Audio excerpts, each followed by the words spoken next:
వేగోల్డ్ trusted gold buyers మీరు తాకట్టు పెట్టిన బంగారాన్ని విడిపించి ఈ రోజు ఉన్న మార్కెట్ ధరకు కొనబడను. అహ్మదాబాద్ స్టేడియంలో ముంబై ఇండియన్స్ రెచ్చిపోయి ఆడింది. గుజరాత్ బౌలింగ్లో తిలక్ వర్మ రెచ్చిపోయి ఆడాడు. పరుగుల వర్షం కురిపించాడు తిలక్ వర్మ. 45 బంతుల్లోనే 8 ఫోర్లు 7 సిక్సర్లతో 101 పరుగులు చేశాడు.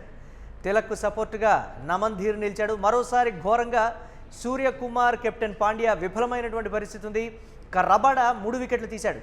మొత్తం మీద 20 ఓవర్లలో 5 వికెట్లకు 199 పరుగులు చేసింది ముంబై ఇండియన్స్. ఇక గుజరాత్ టైటాన్స్ టార్గెట్ 200 పరుగులుగా ఉంది. దీనికి సంబంధించి మరిన్ని అప్డేట్స్ స్పోర్ట్స్ అనలిస్ట్ వెంకట్ అందిస్తారు. వెంకట్, తిలక్ వర్మ సెంచరీ అనేది ముంబైకి ఊరటనిచ్చినటువంటి అంశం. ఈ సెంచరీతో విజయాల బాట పడుతుందా అనేటువంటి మాట ఏ విధంగా ఉండబోతోంది? 200 పరుగుల టార్గెట్ని గుజరాత్ ఛేదిస్తుందా? ఏం చెప్తారు మీరు? ఎస్ మురళి, ఇక్కడ మీరు అంటే మీ ఇంట్రోలో ఒక చిన్న లైన్ మార్చుకోవాలి.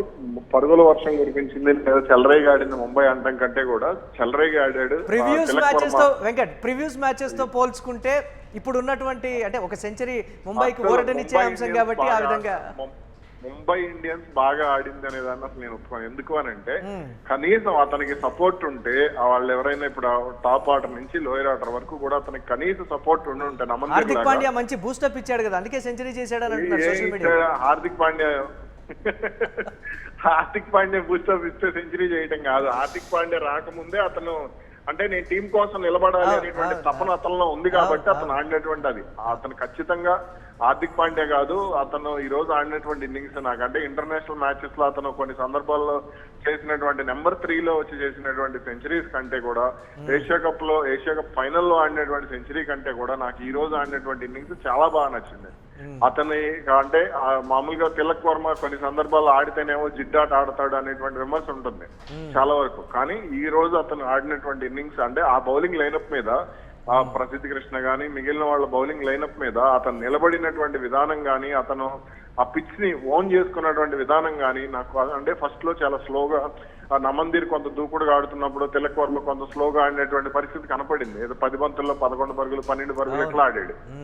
కానీ అతను ఆ తర్వాత ఎప్పుడైతే నమ్మందీర్ అవుట్ అయ్యాడో ఆ తర్వాత నుంచి కూడా అతనిలో విశ్వరూపం అనేది బయటకు వచ్చింది. చాలా చాలా అద్భుతంగా అంటే ప్రతి బంతిని కూడా అతను క్యాలిక్యులేటెడ్ గా ఎక్కడ కూడా మీరు చూస్తే 100% కంట్రోల్ కనపడింది నాకు అతను ఆడినటువంటి ప్రతి 6 లో కానీ. కొంతమంది అంటే ఒక వర్గం సోషల్ మీడియాలో ఏమని కామెంట్ చేస్తుందంటే గుజరాత్ చెత్త బౌలింగ్ చేసింది కాబట్టి సెంచరీ చేశాడు, అందుకే ఆ విధంగా కొట్టారు రన్స్ అని కూడా రకరకాలుగా చెప్తున్నారు. మరి ఫ్యాన్సా లేకపోతే క్రికెట్ అభిమానులు తెలియదు కానీ ఎందుకు ఆ డిఫరెంట్ కామెంట్ అని చూశాను. సాధారణంగా ఏడ్చేవాడికి ఏదో కారణం కావాలి, వాళ్ళకి అది కావాలి, వాళ్ళు అది ఎత్తుకున్నారు ఈ రోజుకి సంబంధించి. అదంతా అనవసరం. ఇంకా తిలక్ వర్మ బాగా ఆడాడు, అది 100%. అది వాళ్ళకి నచ్చినా నచ్చకపోయినా, వాళ్ళు అది ఫిక్సింగ్ అనుకున్నా ఇంకోటి అనుకున్నా తిలక్ వర్మ అయితే ముంబైని నిలబెట్టాలనుకున్నాడు, నిలబెట్టాడని అనుకుంటున్నాను. కాకపోతే నాకు గుజరాత్ కి ఈ రోజు కొన్ని ప్లస్ పాయింట్స్ కనపడుతున్నాయి. ఎందుకంటే ఆ శుభ్మన్ గిల్ ఎవరైతే ఉన్నారో అతనికి ఆ మైదానం కొంత కలిసి వచ్చేటువంటి మైదానం కాబట్టి కొంత ఈ రోజుకి మ్యాచ్ కి సంబంధించి కొంత గుజరాత్ కి నాకు ఎక్కువ ప్లస్ కనబడుతుంది. కానీ బుమ్రా గానీ ఇటు ముంబై బౌలింగ్ కనుక కొంచెం నిలబడగలిగితే అది ఖచ్చితంగా వాళ్లే గెలిచేటువంటి ఛాన్స్ అయితే ఉంటుంది. ఎస్, స్కోర్ చూస్తేనేమో తక్కువగా ఉంది. 199 పరుగులు అంటే 200 పరుగుల టార్గెట్. ప్రజెంట్ ఐపీఎల్లో ఆ 200 పరుగులు అనేది కొట్టడం పెద్ద విషయమేం కాదు అని చెప్తున్నప్పటికీ కూడా పిచ్ కండిషన్స్ ఏ విధంగా ఉండబోతున్నాయి అనేది ప్రధానంగా ఉన్నటువంటి ప్రశ్న. వెంకట్, దీన్ని ఎలా చూడాలంటారు? కొత్త బంతిని హార్దిక్ పాండ్యా తీసుకోకుండా బుమ్రాకి ట్రెంట్ బౌల్ట్ కి గనక వాళ్ళు ఓవర్స్ ఇస్తే, దీపక్ చాహర్ ఫస్ట్ ఓవర్ దయచేసి వేయకుండా ఉండుంటే వాళ్ళు ఖచ్చితంగా గెలుస్తారని నేను అనుకుంటున్నాను. బుమ్రాకి ఫస్ట్ ఓవర్ ఇచ్చేస్తే బుమ్రా పవర్ ప్లేలో పరుగులు కట్టడి చేస్తాడు. అహ్మదాబాద్ పిచ్ మీద అతనికి మంచి ఎక్స్పీరియన్స్ కూడా ఉంది. అతను స్లో బాల్స్ వేస్తే ఆ స్లో బాల్స్ అహ్మదాబాద్ పిచ్ మీద చాలా వరకు కూడా అడ్వాంటేజ్ ఉంటున్నాయి. కాబట్టి ఖచ్చితంగా ఈ రోజు మ్యాచ్ కి సంబంధించి కనుక చూస్తే నేనైతే బుమ్రా హార్దిక్ వికెట్లు తీసిన సందర్భాలు కూడా ఉన్నాయి కదా వెంకట్, మనం ఆ కోణంలో చూడలేమా ఈసారి? అర్థం కాలేదు. హార్దిక్ తొలి ఓవర్లో అంటే వేసినటువంటి ఫస్ట్ ఓవర్స్లోనే తను ఏదైతే ఫస్ట్ 5 ఓవర్స్లో కూడా వికెట్లు తీసినటువంటి సందర్భాలు ఉన్నాయి కదా హార్దిక్, అలా చూడలేము.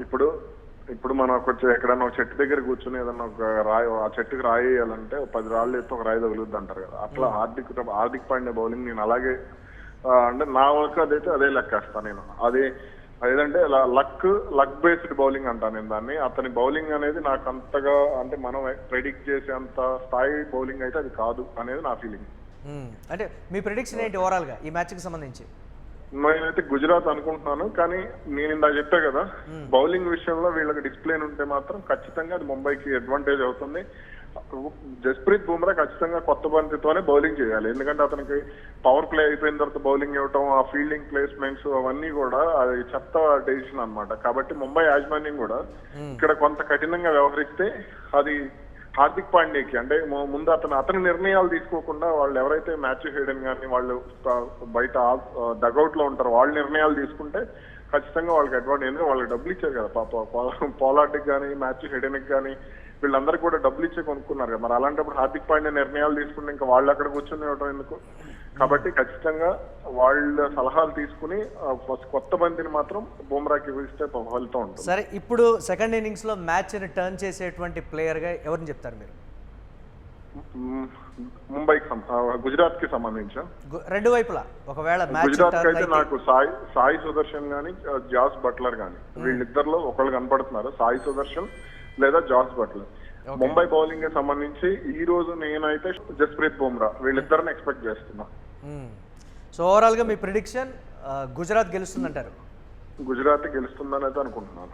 Yes, right. Thanks for analysis Venkat. ఇక అహ్మదాబాద్ స్టేడియంలో ముంబై ఇండియన్స్ పరుగుల వర్షం కురిపించిందని చెప్పాలి. గుజరాత్ బౌలింగ్లో ముఖ్యంగా తిలక్ వర్మ ఆడినటువంటి బ్యాటింగ్ స్టైల్ అంటే 45 బంతుల్లోనే 8 4లు 7 సిక్సర్లతో 101 పరుగులు చేసినటువంటి తీరు. మిగతా బ్యాట్స్మెన్స్ విఫలమవుతుంటే ఒక నమన్ధీర్ మాత్రమే కొంచెం సపోర్ట్ ఇచ్చినట్టుగా కనిపించాడు. కానీ ఉన్నటువంటి స్కోరులో సగం పైగా ఈ నేపథ్యంలో తిలక్ వర్మే చేసినటువంటి పరిస్థితి ఉంది. తిలక్కు నమన్ధీర్ సపోర్ట్గా నిలిచినప్పటికీ కూడా ఇతర బ్యాట్స్మెన్లు ఘోరంగా విఫలమవడం, పర్టికులర్గా కెప్టెన్ పాండ్యా, సూర్యకుమార్ వరుసగా విఫలమవుతూ వస్తూ ఉండడంతో ఈ నేపథ్యంలో ఏ విధంగా ఉండబోతుందనేది ప్రధానంగా ఉన్నటువంటి పరిస్థితి. 199 పరుగులు అయితే ముంబై ఇండియన్స్ చేసింది.